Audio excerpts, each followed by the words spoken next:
নমস্কার। তো চলুন সবাইকে আমার চ্যানেলে ওয়েলকাম। আজকের এই ভিডিওতে আমি আলোচনা করব ক্যাপ্রি গ্লোবাল নিয়ে। ক্যাপ্রি গ্লোবাল একটি এনবিএফসি কোম্পানি। মোটামুটি যদি দেখেন এনবিএফসি সেক্টরে লাস্ট 2 বছর থেকে আমি যতগুলো কোম্পানিকে ট্র্যাক করি, মোটামুটি 40 থেকে 50টা কোম্পানি এনবিএফসি সেক্টরে, সে বাজাজ ফিনান্স থেকে শুরু করে, জিও ফিনান্স থেকে শুরু করে, পুনাওয়ালা ফিনকর্প, বাকি সমস্ত হাউজিং কোম্পানি, এমএসএমই ফিনান্স বা ডাইভার্সিটি যত রয়েছে, ডাইভার্সিটি এনবিএফসি বা মাইক্রো ফিনান্স, পুরো সেক্টর যদি দেখি মোটামুটি লাস্ট 2 বছর থেকে আমার মনে হয় পুরো এনবিএফসি সেক্টরের সব থেকে বেস্ট স্টক হচ্ছে ক্যাপ্রি গ্লোবাল। মানে লাস্ট 2 বছর থেকে যদি দেখেন, এরা প্রত্যেকটা কোয়ার্টারে যদি দেখেন 40%, 50% করে লোন বুক গ্রোথ করে যাচ্ছে, সাথে এরা অপারেটিং লেভারেজও পাচ্ছে। আর সব থেকে বলছে অ্যাসেট কোয়ালিটি এদের প্রত্যেকটা কোয়ার্টারে দেখুন, গ্রস এনপিএ, নেট এনপিএ প্রত্যেকটা কোয়ার্টারে কিন্তু এদের বেটার হচ্ছে, মানে কমে যাচ্ছে আর কি। এদিকে এদের কস্ট অফ বড়োইং কমে যাচ্ছে, এরা কম ইন্টারেস্টে মার্কেট থেকে টাকা উঠাচ্ছে, যার ফলে কি হচ্ছে, এদের ইন্টারেস্ট মার্জিনটা বেড়ে যাচ্ছে। যদি এরা কাস্টমারকে একই ইন্টারেস্টে লোন দেয়, কিন্তু যেহেতু এরা মার্কেট থেকে কম ইন্টারেস্টে টাকা উঠাচ্ছে, বা যেহেতু এদের গ্রেডিং বারবার আপগ্রেড হচ্ছে, এদের রেটিংটা আপগ্রেড হচ্ছে, যার ফলে এরা মার্কেট থেকে কম ইন্টারেস্টে টাকা তুলতে পারছে, যার ফলে এদের স্প্রেডটা বেড়ে যাচ্ছে, মানে নেট ইন্টারেস্ট মার্জিনটা বেড়ে যাচ্ছে। একে নেট ইন্টারেস্ট মার্জিন বেড়ে যাচ্ছে, 2 নম্বর অ্যাসেট কোয়ালিটি প্রত্যেকটা কোয়ার্টারের আগের থেকে বেটার হচ্ছে, আর প্লাস কোম্পানি কিন্তু দুর্দান্তভাবে এক্সপ্যান্ড করছে, মানে এরা গোল্ড লোনের যে ব্রাঞ্চ লাগাতার খুলে যাচ্ছে। মানে আপনি দেখেন লাস্ট 1.5 থেকে 2 বছর প্রায় প্রতিটা ব্যাংক, এনবিএফসি সবাই কিন্তু গোল্ড লোনের দিকে ঝুঁকছে। তার কারণটা কি, লাস্ট 1.5 থেকে 2 বছর যদি দেখেন, রুরাল ইকোনমি ডিস্টার্ব হওয়ার পর থেকে এমএসএমই ফিনান্স বলুন বা মাইক্রো ফিনান্স বলুন, প্রত্যেকের চাপে আছে, প্রত্যেকের ইল কমে গেছে, লোন বুক গ্রোথ কমে গেছে। লাস্ট 2024, 2025 দেখেন, যদি এখন সবাই ধীরে ধীরে কাম ব্যাক করছে, যার ফলে কি হলো, সবাই কিন্তু গোল্ড লোনের দিকে, সমস্ত এনবিএফসি কোম্পানি, ব্যাংক সবার ইন্টারেস্ট ছিল গোল্ড লোনের দিকে। কিন্তু আপনি যদি ক্যাপ্রি গ্লোবালকে দেখেন, ক্যাপ্রি গ্লোবাল কিন্তু এই পরিস্থিতি তৈরি হওয়ার আগের থেকেই এই সমস্ত ব্যাংক, এনবিএফসি আজকে ঝুঁকছে গোল্ড লোনের দিকে, কিন্তু ক্যাপ্রি গ্লোবাল কিন্তু তার আগের থেকে এরা কিন্তু গোল্ড লোনের, এদের যে পোর্টফোলিও দেখুন, তারা গোল্ড লোনকে এক্সপ্যান্ড করে যাচ্ছে। এরা লাস্ট 2 বছরে যত ব্রাঞ্চ এক্সপ্যান্ড করেছে, তার মধ্যে কিন্তু সব থেকে বেশি এরা এক্সপ্যান্ড করেছে হচ্ছে ক্যাপ্রি গ্লোবাল। এই জন্য কোম্পানিকে দেখুন, যেহেতু এরা গোল্ড লোনের হিউজ এক্সপ্যান্ড করেছে, বেশিরভাগ এদের এক্সপ্যানশন গোল্ড লোনের দিকে, যার ফলে কিন্তু কোম্পানির অ্যাসেট কোয়ালিটি বেটার হয়েছে, ইল্ড বেটার হয়েছে। গোল্ড লোনে ইল্ডও বেশি, প্লাস গোল্ড লোনে তো অ্যাসেট কোয়ালিটি খারাপ আর ভয়ই নেই, এখানে পুরো সিকিউরড লোন। গোল্ড লোনে একটা কোম্পানি কাস্টমার থেকে 1 লক্ষ টাকা গোল্ড নিয়ে 70,000 টাকা লোন দিল, মানে এখানে অ্যাসেট কোয়ালিটি খারাপ আর রিস্কই নেই। কারণ এখন কিন্তু ক্যাপ্রি গ্লোবালের মেন ফোকাস হচ্ছে গোল্ড লোন। তো চলুন আজকে আমরা ক্যাপ্রি গ্লোবালের Q4 FY26 এর রেজাল্ট দেখবো, প্লাস ফিউচার স্কোপ কিরকম হচ্ছে, কোম্পানির বিজনেস কোন দিকে যাচ্ছে এটা দেখবো। প্রথমে রেজাল্টটা দেখে নিন। যদি ক্যাপ্রি গ্লোবালের Q4 FY26 এর রেজাল্ট দেখেন, এটি যদি AUM গ্রোথ দেখে, মানে লোন বুক গ্রোথ 60%, মানে শুধু এই কোয়ার্টারে না, আপনি লাস্ট 2 বছর থেকে দেখেন এভরি কোয়ার্টারে কোম্পানি 40%, 45%, 50% লাগাতার গ্রোথ করে যাচ্ছে। Q4 তে লোন বুক গ্রোথ করছে কত, 60%। নেট ইন্টারেস্ট ইনকামের গ্রোথ দেখুন 56%। প্যাট গ্রোথ কত হচ্ছে 59%, লোন বুক গ্রোথ 60%, প্যাট গ্রোথ হচ্ছে 59%। এনপিএ, যে নেট এনপিএ দেখেন, এখনো দেখুন গত বছর ছিল 0.9%, এখন তো 0.5%। ROE 16%, ROEটা ছিল গত বছর 16.9, 17%। এবছর ROEটা কমে 16% হয়েছে। অনেক ইনভেস্টররা কোশ্চেন হতে পারে, ROE কমে যাওয়া তো এনবিএফসির জন্য খারাপ, কিন্তু এর ROE কমলো কেন? এর ROE কমার কারণটা হচ্ছে, কিছুদিন আগে কোম্পানি 2000 কোটি টাকা কিউআইপি করেছে। এবার কিউআইপি করলে কি হয়, কোম্পানির সাথে ক্যাপিটাল বেড়ে গেল না, লোন দেওয়ার মধ্যে ক্যাপিটাল বেড়ে গেল। কিন্তু কোম্পানি হয়তো আগে 100 টাকা লোন দিয়ে 12 টাকা ইনকাম করতো, তখন কোম্পানির ROE ছিল 12, 12। এখন তো কোম্পানিকে 200 টাকা হয়ে গেল, এবার 200 টাকার থেকে 12 ROE করতে হতে কোম্পানির সময় লাগবে, 24 টাকা কোম্পানি ইনকাম করতে হবে। যেহেতু কোম্পানির ক্যাপিটাল বেড়ে গেছে, আমি 12% ROE করতে হতে কোম্পানিকে 200 টাকা মার্কেট দিতে হবে, ওটাও দিতে টাইম লাগবে। এই জন্য যখনই কোম্পানি কিউআইপি করে, তখন কোম্পানি কিছুদিনের জন্য ROEটা কমে যায়, আদারওয়াইজ কোম্পানি কিন্তু ROE লাগাতার বেড়ে যাচ্ছে। ROE দেখেন, রিটার্ন অফ অ্যাসেট, এটা যদি দেখেন Q4 FY 2025 ছিল 3.6, আর এবার হচ্ছে 3.8। শুধু এই কোয়ার্টার বলে না, এভরি কোয়ার্টারে কোম্পানি, সে লোন বুক গ্রোথ বলুন, প্যাড গ্রোথ বলুন, ROA বলুন, ROE বলুন, NPA বলুন, মানে প্রত্যেকটা প্যারামিটার, একটা এনবিএফসি স্টকের যতগুলো প্যারামিটার আছে, মানে প্রত্যেকটা প্যারামিটারে পারফেক্ট। এভাবে কিন্তু এই প্রত্যেকটা কোয়ার্টারে কিন্তু ক্যাপ্রি গ্লোবাল দুর্দান্ত বিজনেস করে যাচ্ছে। এদের যদি পুরো লোন, এটা তো পুরো ডাইভার্সিফাইড কোম্পানি, এদের বেসিক্যালি লোনের 4টি ডিভিশন রয়েছে। MSME লোন একটা রয়েছে, MSME লোনের মধ্যে ছোট ছোট বিজনেস করে লোন দেয়, এটা পুরো সিকিউর লোন। গোল্ড লোন দিচ্ছে, গোল্ড লোন সব থেকে বেশি সিকিউর, হাউজিং ফিনান্স আর হচ্ছে কনস্ট্রাকশন ফিনান্স। যদি এদের গোল্ড লোনটি দেখেন, গোল্ড লোনের পোর্টফোলিও কিন্তু লাগাতার বেড়ে যাচ্ছে। আপনি Q4 FY 2025 দেখুন, Q1 FY 2026, কিন্তু লাগাতার গোল্ড লোনের পার্সেন্টেজটাতে বেড়ে যাচ্ছে। এদের সব থেকে মানে বেস্ট লোনের যদি দেখেন, সব থেকে বেস্ট পার্ট হচ্ছে এদের গোল্ড লোন, কারণ গোল্ড লোনের রিস্ক কম, অ্যাসেট কোয়ালিটি খারাপ হওয়ার ভয় নেই, আর প্লাস ইল্ড, ইন্টারেস্ট বেস্ট। সব থেকে মার্কেটে যদি কোনো ক্যাপ্রিগুলো বা যদি কোনো লোনের পার্টটাকে মার্কেট পছন্দ করে না, সেটা হচ্ছে কনস্ট্রাকশন লোন। যদি দেখেন কনস্ট্রাকশন লোনটা যত কমবে না, তত মার্কেট কিন্তু বেশি পছন্দ করবে। যদি কনস্ট্রাকশন লোনটাকে দেখেন, এখানে মোটামুটি কনস্ট্রাকশন লোন কত রয়েছে, 15%। এই কনস্ট্রাকশন লোনটা যত কমবে, তত মার্কেট আমার মনে হয় ক্যাপিটাল গ্লোবালকে তত বেশি রিওয়ার্ড করবে। কনস্ট্রাকশন লোনে কি, এরা রিয়েল এস্টেট ডেভেলপারকে লোন দেয়। এইসব লোনে কি হয়, এইসব লোনে অ্যাসেট কোয়ালিটি খারাপ হওয়ার ভয় বেশি থাকে, কিন্তু বড় অ্যামাউন্টের লোন থাকে না, যে একটা লোন ডুবে যায়, কোম্পানির অনেক ক্ষতি হয়ে যায়। ক্যাপিটাল গ্লোবাল যত এই কনস্ট্রাকশন লোনটা কমাবে, তত মার্কেট ক্যাপিটাল গ্লোবালকে রিওয়ার্ড করবে। যত যেমন হাউজিং লোন লাগাতার বাড়িয়ে যাচ্ছে, যত হাউজিং লোন বাড়তে থাকবে, 50% যদি হয়ে যায় মোট লোন পোর্টফোলিওর, তত কিন্তু মার্কেট ক্যাপিটাল গ্লোবালকে রিওয়ার্ড করবে। সব থেকে বেশি হচ্ছে হাউজিং লোন, তারপরে সব থেকে বেশি হচ্ছে আপনার গোল্ড লোন, যেটা আমরা জানি 46.3%। তারপর হচ্ছে হাউজিং লোন, হাউজিং লোন মোটামুটি 20% রয়েছে। তারপরে কি রয়েছে এদের MSME লোন, MSME লোনটা মোটামুটি 17% রয়েছে। তারপরে রয়েছে হচ্ছে এদের কনস্ট্রাকশন লোন। যত কনস্ট্রাকশন লোনটাকে কমাতে পারবে, তত কিন্তু মার্কেট ক্যাপিটাল গ্লোবালকে বেশি রিওয়ার্ড করবে, যত গোল্ড লোন বাড়াতে পারবে।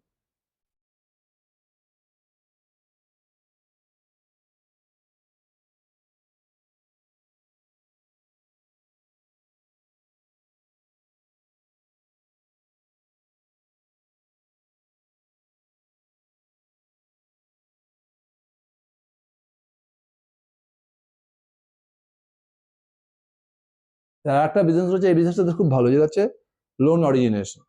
এদের মোটামুটি 20%-এর মতো ইনকাম কিন্তু আসে লোন অরিজিনেশন করে। মানে এরা বড় বড় ব্যাংক, NBFCর হয়ে কার লোন ডিস্ট্রিবিউশনের কাজ করে। মানে এরা নিজেরা লোন দেয় না, এসব বড় বড় ব্যাংকের এরা কাস্টমার জোগাড় করে আর কি, লোন ডিস্ট্রিবিউটরের কাজ। এখানে এদের কোনো রিস্ক নেই, এরা নিজেরা লোন দেয় না, অ্যাসেট কোয়ালিটি খারাপ হওয়ার ভয় নেই, এরা শুধু ব্যাংক বা NBFCর থেকে কমিশন পেয়ে যায়, ফিস পেয়ে যাচ্ছে। এটা কিন্তু পুরো সলিড ইনকাম, মানে ইনকামটা এদের বেশ বড়।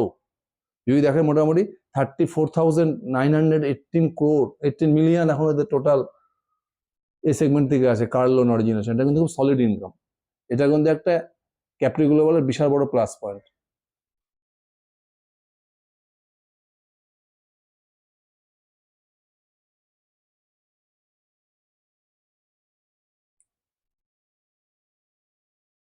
তারপরে ব্রাঞ্চ, এটা কিন্তু লাগাতার দুর্দান্ত, মানে খুব হাই স্পিডে ব্রাঞ্চ এডিশন করে যাচ্ছে। যদি এদের Q4 FY 2025 দেখেন, মানে এক বছর আগে টোটাল ব্রাঞ্চ কত ছিল, 1111টা। এখন ওদের ব্রাঞ্চ গিয়ে দাঁড়িয়েছে 1429। আর সব থেকে ইম্পর্টেন্ট হচ্ছে গোল্ড লোনের ব্রাঞ্চ। এক বছর আগে ব্রাঞ্চ ছিল প্রায় 800-র মধ্যে, এখন ব্রাঞ্চ প্রায় 1000 হয়ে গেছে। মানে 1400-র মধ্যে শুধুমাত্র গোল্ড লোনের ব্রাঞ্চ রয়েছে 1000। মানে বুঝতে পারছেন এটা কি হারে গোল্ড লোন এক্সপ্যান্ড করে যাচ্ছে। যদি এমপ্লয়ি বেসিস যদি দেখেন, এদের এমপ্লয়ি বেস যদি দেখেন, লাস্ট এক বছর মোটামুটি 11,400 থেকে এদের এমপ্লয়ি হচ্ছে 13,750। বুঝতে পারছেন এটা কি, এরা কিন্তু লাগাতার এমপ্লয়ি বাড়িয়ে যাচ্ছে, লাগাতার গোল্ড লোনের ব্যাচ এক্সপ্যান্ড করে যাচ্ছে, আর সমানে স্টাফ রিক্রুট করে যাচ্ছে। যদি লাস্ট কোয়ার্টার এই কোয়ার্টারও দেখেন, লাস্ট কোয়ার্টারে দেখুন এদের মোটামুটি টোটাল যা ছিল এদের স্টাফ, তার থেকে মানে 700 স্টাফ বেড়ে গেছে। Q3 তে টোটাল কত এমপ্লয় ছিল, 13,066 ছিল। এই কোয়ার্টারের সাথে এদের টোটাল স্টাফ হয়ে গেছে 13,750। মানে সমানে গোল্ড লোনের ব্রাঞ্চ বাড়াচ্ছে, প্লাস এমপ্লয় সংখ্যা বাড়াচ্ছে, আর যদি ইল দেখেন, ইল মানে কোন লোনে কতটা ইন্টারেস্ট পাচ্ছে এরা, এমএসএমই যদি লোন দেখেন তাহলে ইল কত, মোটামুটি 17%, যেটা কাস্টমার থেকে লোন চার্জ করছে আর কি। হাউজিং ফিনান্সে দেখুন মোটামুটি কত রয়েছে, 13.2%, হাউজিং ফিনান্সে কম ইন্টারেস্ট। কনস্ট্রাকশন ফিনান্স 17%, আর গোল্ড লোন এখন এদের রয়েছে মোটামুটি 17%। কনস্ট্রাকশন লোনের ইন্টারেস্টটা বেশি, কিন্তু কনস্ট্রাকশন লোনটা মোটামুটি আনসিকিউর্ড লোন, আর কনস্ট্রাকশন লোনে কিন্তু রিস্কটাও বেশি। যে মার্কেট কিন্তু কনস্ট্রাকশন লোনটাকে পছন্দ করে না। মার্কেটের 1 নম্বর হচ্ছে গোল্ড লোন, 2 নম্বর হচ্ছে হাউজিং লোন। যত এরা গোল্ড লোনের পোর্টফোলিওতে গোল্ড লোনের পার্সেন্টেজ বাড়াবে, তত কিন্তু মার্কেট ক্যাপ্রি গ্লোবালকে রিওয়ার্ড করবে। এদের ইল্ড যদি দেখেন, এদের ইল্ড কিন্তু একদম সলিড, মোটামুটি এদের এভারেজ ইল্ড দেখেন মোটামুটি 16.3%, যেটা লাগাতার মেনটেন আছে। দেখুন 16.5%, 16.4%, 16.3%, মানে দুর্দান্ত। এরা কিন্তু কাস্টমার থেকে যে ইল্ড পাচ্ছে এটা সলিড, একদম more than 16%। Plus cost of borrowing, এরা যে ইন্টারেস্টে ব্যাংক থেকে টাকা উঠাচ্ছে, মার্কেট থেকে টাকা তুলছে, এরা কাস্টমারকে লোন দেওয়ার জন্য এরা যে মার্কেট থেকে টাকা তুলছে, এটা কিন্তু এদের বিশাল বড় প্লাস। মানে লাগাতার এদের কিন্তু কস্ট অফ বরোইংটা কমাচ্ছে। দেখুন লাস্ট 1 বছর থেকে দেখুন 9.7%, 9.6%, 9.4%, 9.2%, মানে লাগাতার এদের কস্ট অফ বরোইংটা কিন্তু কমে যাচ্ছে। যেহেতু এদের কস্ট অফ বরোইংটা কমে যাচ্ছে, এরা কম ইন্টারেস্টে মার্কেট থেকে টাকা তুলতে পারছে, আর প্লাস এদের ইলটা ফিক্সড রয়েছে 16%-এর উপরে। এরা কাস্টমার থেকে ইন্টারেস্ট চার্জ করছে, যার ফলে এদের স্প্রেড লাগাতার বেড়ে যাচ্ছে।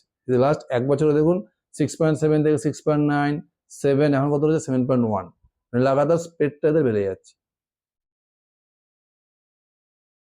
যার ফলে এদের নেট ইন্টারেস্ট মার্জিন একদম সলিড।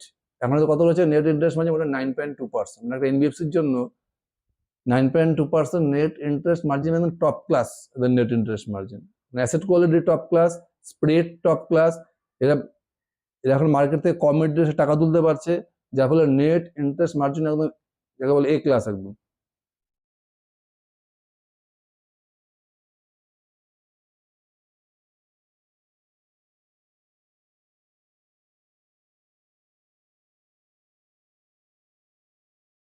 এবারে দেখুন কস্ট টু ইনকাম রেশিও কিন্তু লাগাতার কমে যাচ্ছে। 54.8% থেকে লাস্ট 1 বছর কত হয়েছে 49.4%। যেহেতু এদের ইল কমে গেছে, ইলটা যেহেতু এদের কস্ট অফ বরোইংটা কমে গেছে, যার ফলে এদের নেট অফ ইন্টারেস্ট মার্জিন বেড়ে গেছে, যার ফলে এদের কস্ট, এই লোন দিতে যে খরচা হচ্ছে, কস্টটা কিন্তু কমে যাচ্ছে। কস্ট টু ইনকাম যেটা বলে আর কি। দেখুন গত বছর ছিল Q4 এ 54.8%, কত হয়েছে 49.4%।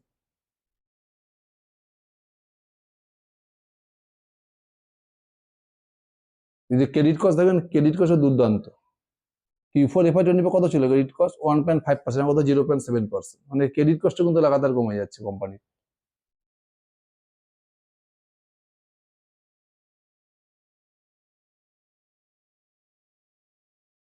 যদি আমি FY25 থেকে যদি দেখেন, লাগাতার মানে 47% করে গ্রোথ করেছে প্রফিট, প্যাট গ্রোথ 47%।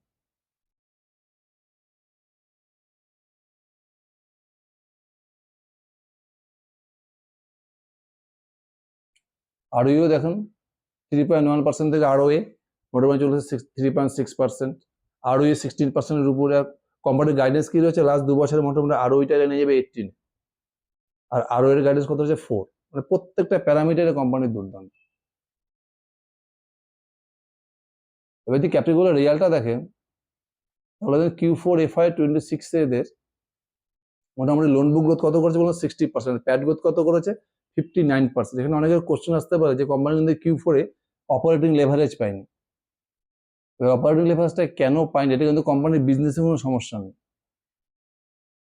কোম্পানি কি করেছে, এই যে Q3 থেকে Q4 এর প্রচুর ব্রাঞ্চ এক্সপ্যান্ড করেছে। ব্রাঞ্চ এক্সপ্যান্ড করা থেকে কোম্পানিকে এক্সট্রা কস্ট খরচা করতে হয়, প্লাস স্টাফ রিক্রুট করেছে, প্রচুর এমপ্লয়িকে রিক্রুট করে, যার ফলে এদের কি হয়েছে, যদি Q4 দেখেন এদের এক্সপেন্সটা বেড়ে গেছে 485 কোটি এক্সপেন্স বেড়ে গেছে, যেটা গত কোয়ার্টারে ছিল 426 কোটি।